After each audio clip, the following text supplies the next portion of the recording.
तर काय म्हणता मी उठतो तर आज चाललो आम्ही बेलोण्याची रथयात्रा पाहाले, जे 260 वर्षापासून परंपरेनुसार चालत असलेली.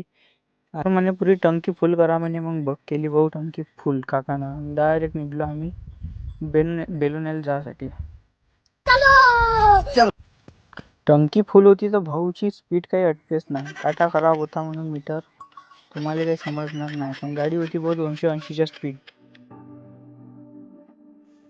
जसं इंटर झालो भाऊ, गर्दी खूप होती. मग आलो अंदर तर भेटले आपले प्रेमाचे माणसं.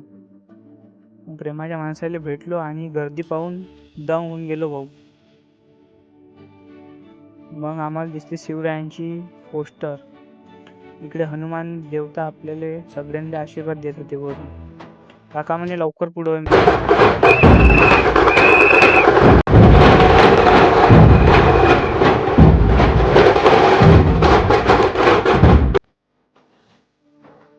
पथक पाहून झाल्यानंतर इकडे महाराजांची पोस्टर दिसलं, बॅनर, आणि इथे चालू होती दिंडी.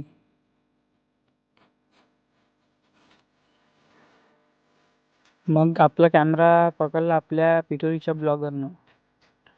त्यानं 1-2 क्लिपा काढून दिल्या भाऊ. मग जसंच मंदिरात एंटर झालो, म्हणजे मंदिरच्या गेटवर आलो, इतकी गर्दी होती का आमचे काही दर्शन झाले नसते. मग अर्धा घंटा आम्ही लाईनीत लागलो आणि केले दर्शन. बाहेर आलो तर पाहतो मेला लय मोठा भरला होता. मग गेलो आम्ही या ड्रॅगनची तिकीट घेतली आणि आल्याबरोबर बसलो भाऊ ड्रॅगनवर. जायची तर खुशी होती, पण तिथं जाऊन काय झालं हे फक्त आम्हालाच माहित आहे. एकदम टॉपवर आम्ही बसलो. मग झाले आम्हाला रथाचे दर्शन.